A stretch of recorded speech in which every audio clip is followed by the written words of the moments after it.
Well, hello everybody, it's Richard here and welcome back to my channel and a very happy Easter Sunday to you all. The weather again has been absolutely spectacularly warm. It's I don't know what the temperature is, it must be in the 20s today easily, and I'm in the shorts and t-shirt today, hopefully looking as slim as I did yesterday, but great to have you all back. And by the way, thank you for your all nice comments. Paul Wilson commented again yesterday saying how much he enjoyed the Ivor Nevello We'll Gather Lilacs, and also people have been commenting about the history of Ivor, and I thought today I'd actually play another one of his songs from Perchance to Dream, as I was saying yesterday, but I'm going to review some other records today as well, because one of the things I suddenly woke up with this morning and thought to myself, well, I've actually got quite a lot of albums, and I was looking at one of my YouTube channels that I follow, Tink, and she was reviewing some of her album sets. It seems that in the States they had album sets of 45s, as we call them here, the small 6-inch records that came out by RCA as a format to take over from 78s. And also album sets of 78s as well, which we didn't really have over here. Though I have got some album sets that have been put together by people that I've purchased sets from, or I've been given in the process. And so I thought I'd do that. And also I thought we'd have a slight religious slant to the program today. So I'm going to play some religious music and a singer who I'm very fond of, soprano singer I'm very fond of, who I've actually found some collections over the years, as it were. But I thought before then I would just do a slot about the press. In the background, by the way, I'm playing a Phonotone Classics, which is an online classical dance band radio station that has all manner of records from the 30s and 40s. I'm very keen also on the German dance band scene, and the guy who runs it apparently is German and often has some of the music that I quite love to listen to. So I'll put a link to Phonotone Classics. My friend Jonathan Holmes, who works for BBC Radio Bristol, often has a slot on there. I think it's normally Fridays. When I've been working from home, I've often tuned in and have it on in the background, and so saves turning all those 78s over, doesn't it, and winding up the gramophone when it's already on the internet. And that's the joy of the internet. It actually provides us with so much information and pleasure, as well as all the other things you hear about there.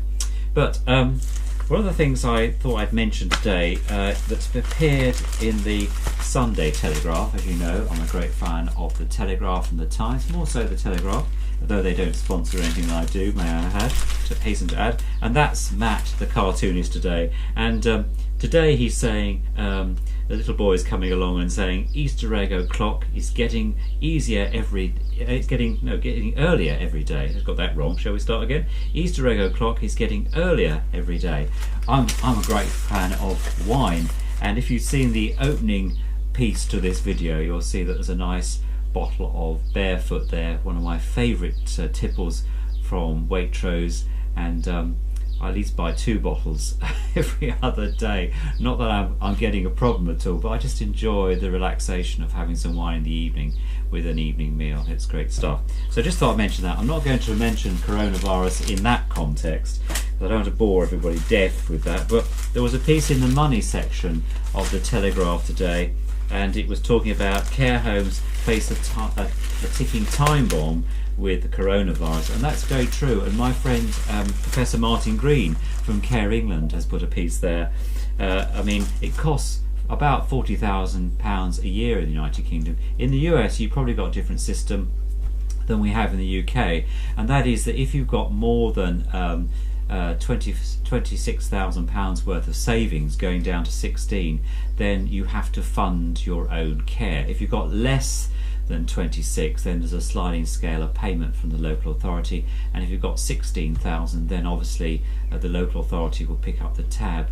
But there's a trick in the tail, and that is you get limited about what you can afford and what home you go to, and so most people end up topping up to the full fee, and when fees are nearly over £1,000, and one organisation I work for was at least £2,000 a week, the money doesn't last that long, and so it costs on average around £40,000 a year in the United Kingdom to fund somebody's long-term care.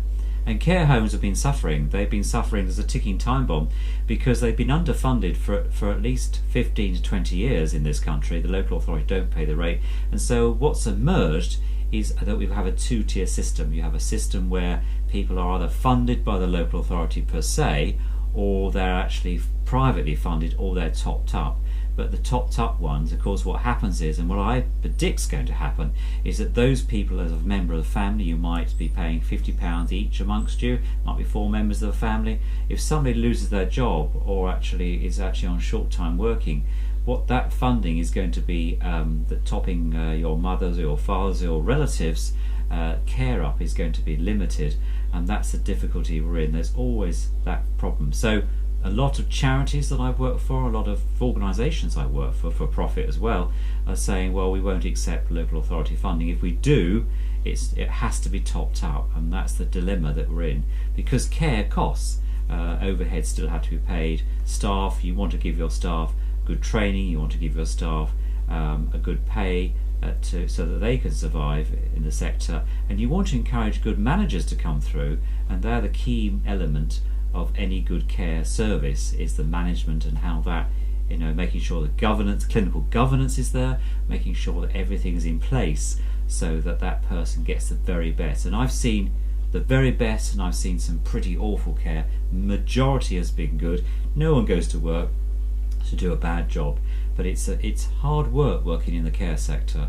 And though the hospital and NHS get a lot of praise, I think there should be more emphasis now on the long-term care of older people and those who are vulnerable, and also those with a learning disability and mental health conditions. And it rather makes me angry sometimes when I hear ministers standing in front of a podium talking about how much money is going to the NHS, when in fact the voluntary and for-profit sector have been suffering for a very long time. But that's a political debate, I'm not going to get into that, but I just thought I'd mention that in passing.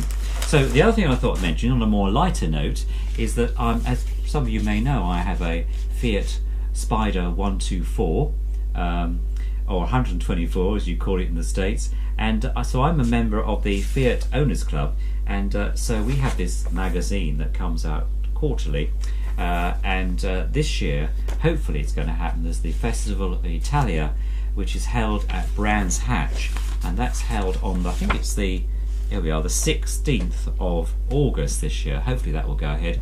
Last year I took my 124, I took a friend of mine, Tom, with me, and we had a really good time. I actually got a free showcase place, or a free show slot, that's what I'm trying to say.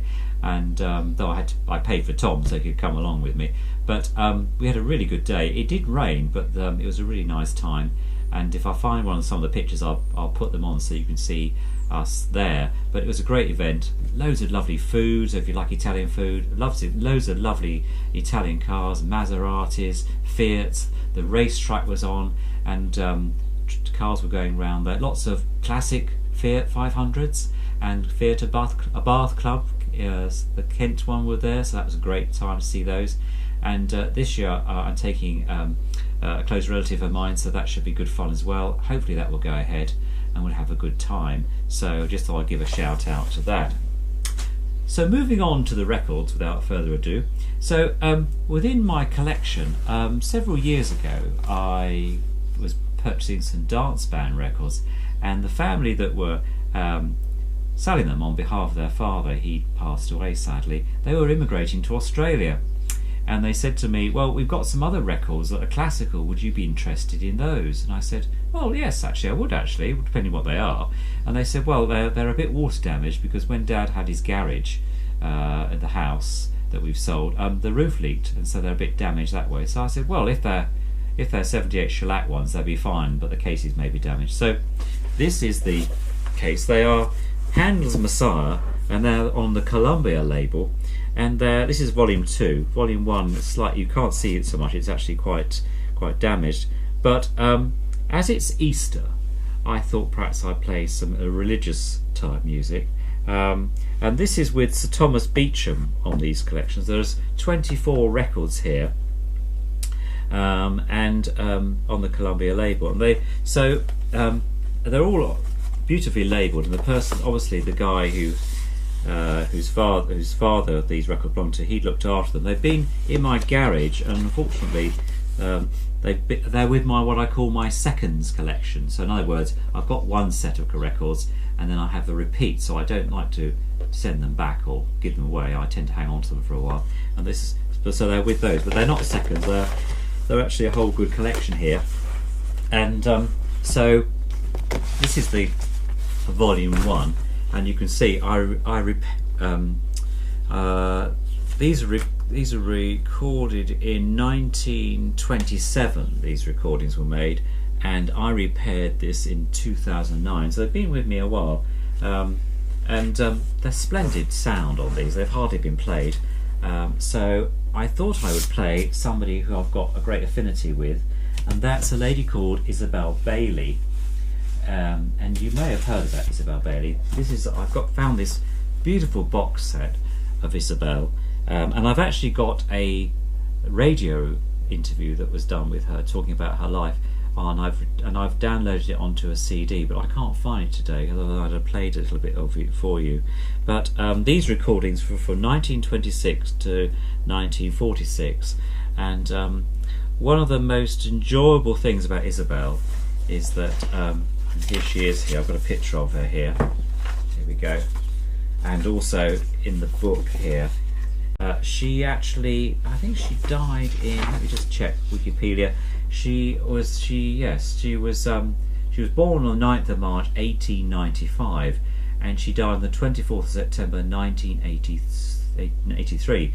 And she was a Scottish soprano, popular in opera, and she's regarded as one of the 20th century's greatest singers, actually, in that respect. So, but I thought perhaps I would play. I'll put some photographs on if I get a chance here, on the link, like you like. And but I thought I'd do that. And one of them, of course, is not from this collection, but from another big collection. Is the Messiah and I Know My Redeemer Liveth. And this record on Columbia, strangely enough, is from another collection I've got in a very strong box, fireproof box I would say, that I've got downstairs. So much so, it's made a mark in the carpet where it's been sitting for so long. But this is a very nice recording. I have got it on LP as well, because this has been transferred onto LP, but I thought I'd play you the Columbia version of the 78, because I think that sets the scene really, because that's the original. And this one probably came out in the 50s maybe, looking at the size of the quality of the shellac here. But it's a very good recording. I did make a recording of it several years ago when I was refurbishing a Pi portable record player for a colleague at work, and so I did it outside, so you might find that if you search under that, if you want to hear it on another machine. So there's that one, and the recordings all come in these wonderful cardboard sleeves, actually, and so and they're nicely catalogued. So again, you know, it's a bit like today we buy downloads and we buy CDs and we treasure them, and the people who obviously had these records treasured them. This strongbox, I'll put some pictures up for you, this strongbox really is very heavy. I should think it must weigh at least 20 kilos. I'm not kidding, with all the records in. And it's got two enormous handles. It reminds me of one of those cooking pots we used to have at school, when the school cook used to have muscles like a Russian rugby player, and she could lift these pots off the stove full of fluid and never spill them. You know, remember those days, with the awful smell of school dinners, which used to put me off, and then I was made to eat them. Anyway, won't go there.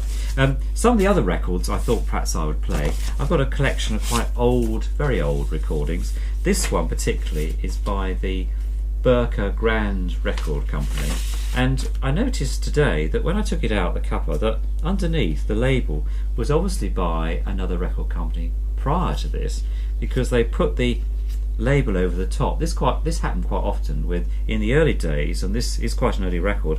I imagine this is probably from the early 20s, if not slightly earlier than that, because it hasn't got a running groove, and the running groove is the groove on the record that you normally put your needle into, that takes the record into the main bulk of the recording. Also, it hasn't got a run out groove, and you might have noticed if you've been watching my broadcast the last few days, and this is day 6 now, that the arm of the gramophone goes back and forward and then switches off, and that's a mechanism that was designed by most record companies in their better machines so that the record didn't continue and run the spring down. This one doesn't have that, so it would probably be made for a horn gramophone, but it's a very nice sounding recording. This one is Dreams of Ragtime. It's a 2-step by their own in-house orchestra, and then Moorland Flowers is the second recording. I'll play that sometime in the coming days, because we've got I'm sure we're going to have a few more times together, and I can do it then. So, and I hope everybody's having a nice Easter as well. May not be with all your family, and I've certainly phoned mine today, but I hope you're enjoying what there is out there and really taking coronavirus as a way of stepping back. I was watching Andrew Marr today, who was speaking with the political leaders, but most importantly he was speaking to the Archbishop of Canterbury, and most church services are going online now, and I was watching the Pope last night, the evening service from the Vatican City, and that was very uplifting. I'd never seen the inside of the Vatican before, and the church there, and I was amazed by all the lovely marble.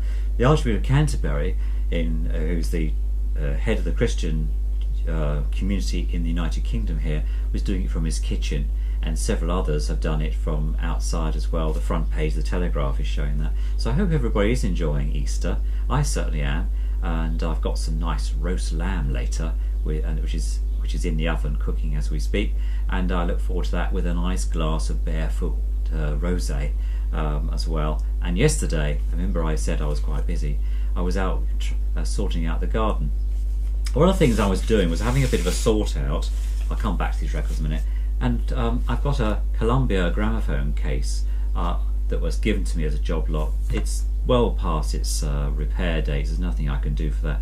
And I was thinking, what can I do with this? Rather than just throw it away, and it's an oak case. So what I've done is, and I'll put a picture up, I'm going to make it into a planter and get some flowers from Waitrose tomorrow when they open, and then dress it up, and I'll put a picture on so you can see what it's like. But it will save it. I mean, it will last quite a long time in the garden as it's oak, but don't worry, the internal workings I've actually managed to salvage, actually, and it had a bit of a hard life. Somebody tried to repair it, and and it's a Columbia 119A, so it comes after the one that I've already got in the workshop. So so the other thing I thought I'd do today is just let you know that I've got some records, large 12-inch now. These I got recently, and there's some records of Ivor Nevello, and Olive Gilbert is on here. Now Olive Gilbert, if you remember rightly, you may know the story, but Olive Gilbert was the original singer of Perchance to Dream with Ivor Nevello, and these come in these lovely covers, and I know I like talking about them, but this one is Asked to Hear Our Radiograms from 16 guineas. Can you imagine that? Here, that was the old currency. And we got Woodyer and Son from 39 Lowfield Street, Dartford. These are amazing. I got these from my local, but I think they were from the Bernardo's charity shop that's near me, and they were less than £1, and so I snapped them up. Again, there's another one here. So I thought I'd play. Let's see what should we play. We don't want to have. This is an intro to a selection, really. Is this one where she sings? Maybe not. Let's have a look. Highwoman Love is that, so that's quite nice. Olive Gilbert singing on this one. Let's have this one. This is the S Farmer and Co. of Wellington Street and George Street, Luton, opposite the Town Hall, it says here, also in Dunstable. So Luton, I suppose, is about an hour and a half away from here, through the Dartford Tunnel, and so yes, so I thought I'd play that. So we'll have that one, and then what I thought I would do as the days go on, I've got some other records that I thought you might be interested to hear. But so nice to talk to you all. Do stay safe. Do stay. Yes, I've not had a glass of wine yet. Do stay safe. And by the way, I have eaten the little bunny rabbit that you saw earlier. So he's been eaten for breakfast this morning. Great fun there.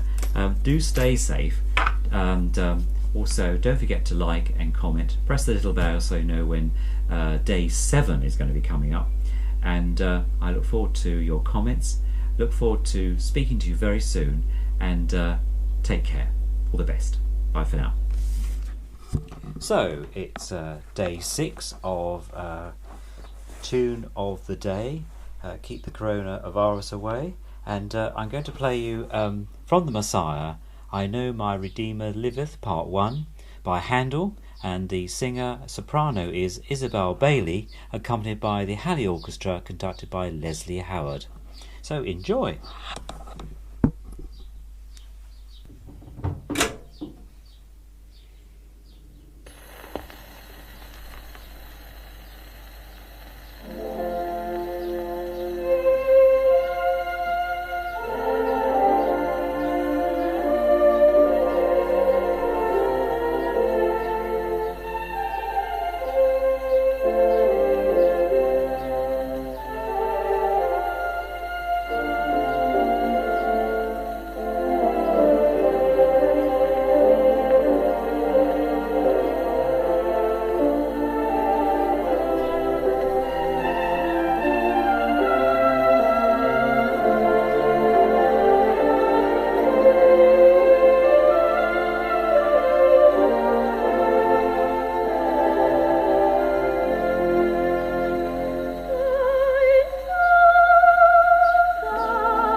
There we go. On the Columbia label by the Messiah, I Know My Redeemer Liveth, Part 1, sung by the wonderful Isabel Baillie.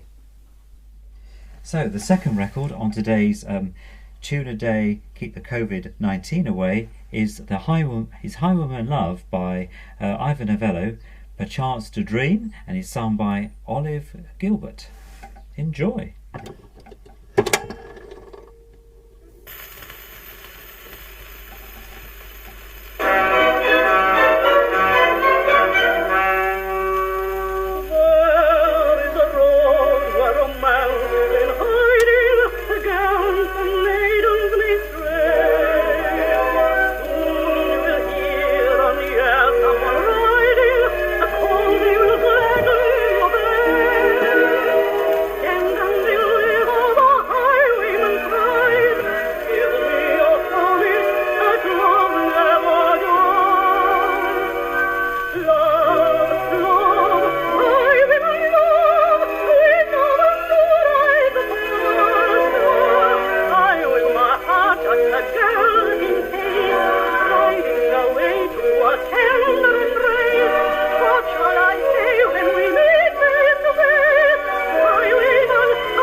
There we are. The High Woman Love from Perchance to Dream by Ivor Nevello on the Decca 130. Look forward to seeing you tomorrow for day 7. Take care.